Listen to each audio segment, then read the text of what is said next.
guys, Sean Hammond with Premier Guitar. We're at Winter NAMM 2020 in Anaheim, California, talking to Steve at Blackstar Amplification. Steve, people are probably used to us always talking about electric guitar amps, but you guys have new acoustic amps. We do, Sean, yeah. The Sonnet series, so it's 2 amps that we've come out with. It's a 120 watt and a 60 watt combo, both combo form.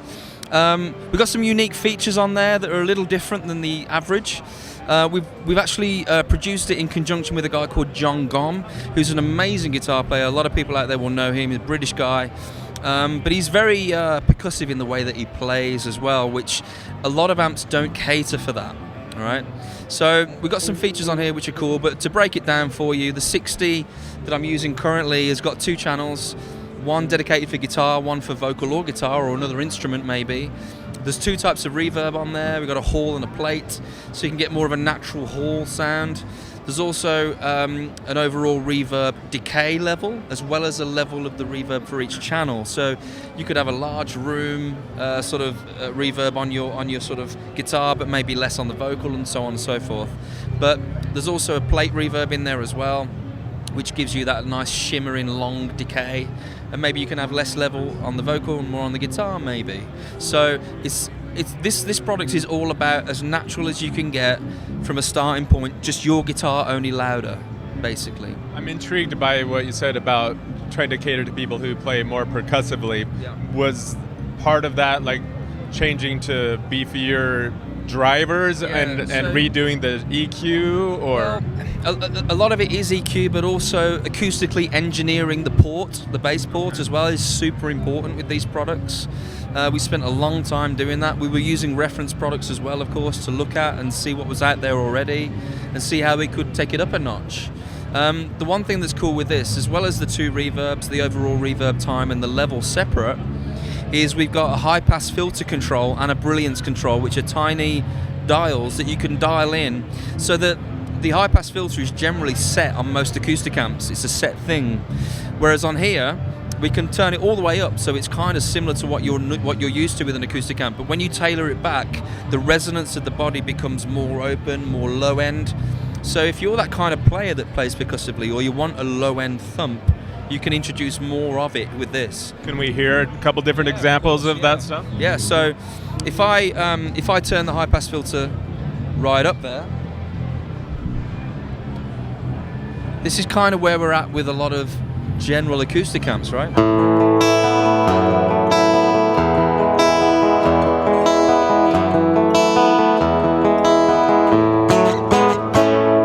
If I introduce a bit more of that high-pass filter cut, I'm going to get a more thuddy sort of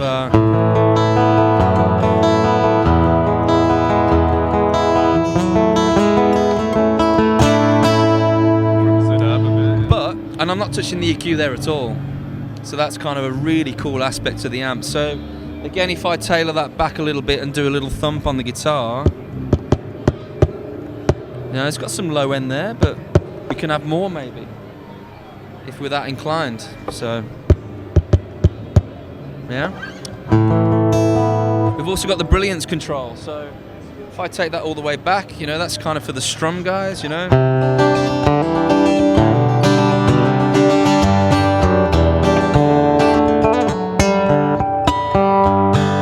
If I was fingerstyle picking, I could turn that Brilliance all the way up and have a lot of that sparkle, you know.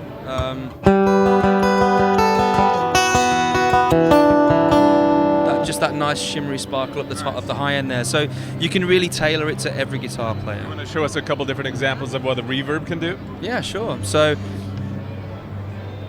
if I stick to hall, we'll try for a more natural reverb, okay? So hall, I'm going to bring the overall reverb decay to about noon, and then the level about noon on the guitar. So this is more,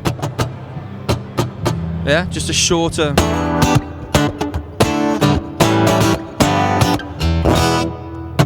You'll be able to hear that in the mix there. If I introduce the plate reverb and then maybe increase the decay,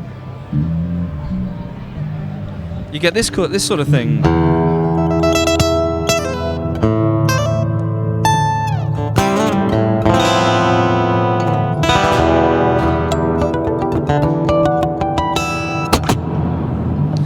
be able to hear that in the mix. It's a really long decay, so it's going to suit different players. They're going to gravitate to a style of reverb, you know. Nice. What else? We've got Bluetooth on there, super cool. So if you're the kind of player that might be doing singer-songwriter, cafe, bar gigs, that kind of thing, you can maybe wirelessly stream your mobile device or your tablet to hear, so some songs in between sets, you know. We also have a foot switch option, which you can channel mute, so if you're swapping your instrument mid-set, just mute the channel. And also a reverb defeat as well, so if you're talking to the audience, you want to turn that reverb off so you're clear and articulate. You don't want to be talking to like you're in a cave or something. So yeah, that's the 60. We've got a DI out, we've got USB out as well, which gives you split signal. You can have it wet or dry. So lots going on, really useful. There's also underneath, there's a small pole piece which screws into the gear. So it screws in about 3 to 4 inches. Mounted on a stand. Yeah, you can undo it. You can use an optional top hat adapter, so you can put it on a speaker pole.